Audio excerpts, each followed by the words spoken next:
আসসালামু আলাইকুম। জামায়াত আমাকে আশ্রয় না দিলে রাস্তায় পড়ে থাকতাম। মেজর আখতারুজ্জামান রঞ্জন। বিএনপি থেকে সদ্য জামায়াতে যোগদানকারী মেজর আখতার। উনি আজকে কিশোরগঞ্জের কটিয়াদী পাকুন্দিয়া যে আসনটা, ওই আসনের তো উনি সংসদ সদস্য ছিলেন ৬ বার। ওই আসনে উনি অনেক জনপ্রিয়। আজকে সেখানে একটা নির্বাচনী সমাবেশে এই বক্তব্য দিয়েছেন যে, জামাত যদি আমাকে আশ্রয় না দিত, তাহলে আমি রাস্তায় পড়ে থাকতাম। উনি জামায়াতে আশ্রয় পেয়েছেন, এটাই শেষ না। অনেকেই জামায়াতে আশ্রয় নিচ্ছেন, আশ্রয় নিবেন। এটা আলোচনা চলতেছে। এখানে অবাক করা অনেক কিছুই ঘটবে সামনে।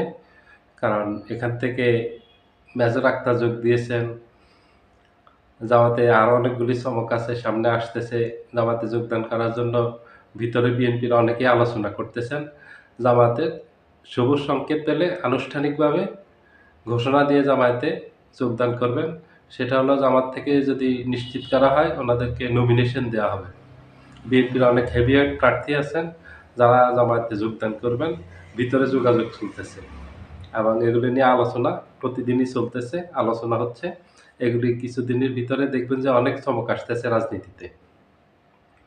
মেজর আক্তার শুধু তো একজন যোগ দিয়েছেন, এরকম আরো অনেক মেজর আক্তার আছেন যারা যোগদান করবেন। হেভিওয়েট বিএনপির অনেক নেতা আছেন, যারা মনোনয়ন বঞ্চিত হয়েছেন, তারা জামাতে যোগদান করবেন। কারণ জামাতও এই অপেক্ষায় আছে, বিএনপি যাদেরকে মনোনয়ন বঞ্চিত করেছে জনপ্রিয় প্রার্থী বিএনপির, যারা নির্বাচনে বিজয়ী হওয়ার সম্ভাবনা আছে এবং যাদের ক্লিন ইমেজ আছে, জনপ্রিয়তা আছে এলাকায়, নিজের এলাকায়, তাদেরকে জামাত নিবে। এর বাহিরে অন্য কাউকে নিবে না। যাকে তাকে জামাতে নিবে না। জামাতে অনেকেই যোগদান করার জন্য সিরিয়ালে আছে।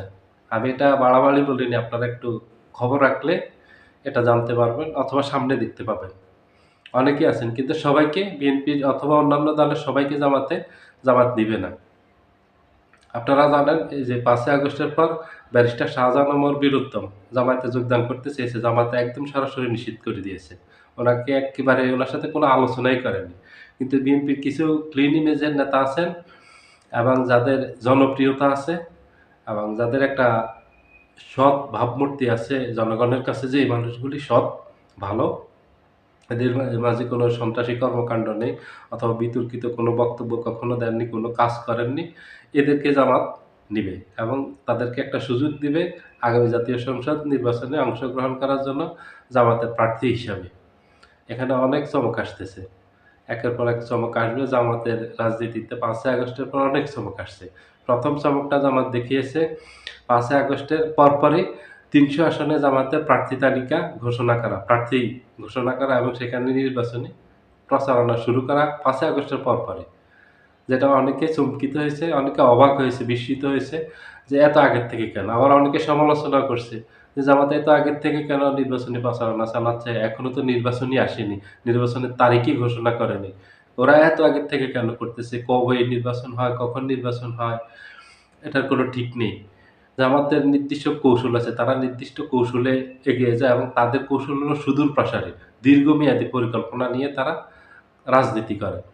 জামাত শর্ট টাইমের কোনো পলিসি মেক করে না, যেটা দিয়ে তারা রাজনীতি করে যে ৬ মাস ১ বছরের পরিকল্পনা নিয়ে, সেটা না। জামাত রাজনীতি করে দীর্ঘমেয়াদী, দীর্ঘ পরিকল্পনা থাকে তাদের।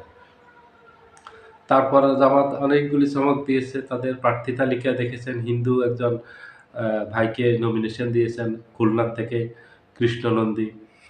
জামাত থেকে আরেকটা চমক দেখিয়েছে আমার দেশের সাংবাদিক ওয়ালিউল্লাহ নোমানকে, হবিগঞ্জের থেকে প্রার্থী দিয়ে ওখান থেকে প্রার্থিতা দিয়েছেন ওনাকে। জামাতে এইভাবে আরো অনেক চমক আসতেছে, একের পর এক চমক থাকবে জামাতে। জামাতের রাজনীতি হলো চমকের। জামাত রাজনীতি বুঝে কখন কি করতে হবে ঠিক সময় মতো দেখবেন যে অনেক বড় বড় হেভিওয়েট নেতা জামাতে যোগদান করছেন বিভিন্ন দল থেকে এবং জামাতে তাদেরকে গ্রহণ করে নেবে। এটা ঠিক সময় উপযোগী একটা সময় আসবে, ওই সময় ওই নেতারাও যোগদান করবেন, জামাতও তাদেরকে গ্রহণ করে নেবে। সবাই ভালো থাকবেন। আল্লাহ হাফেজ।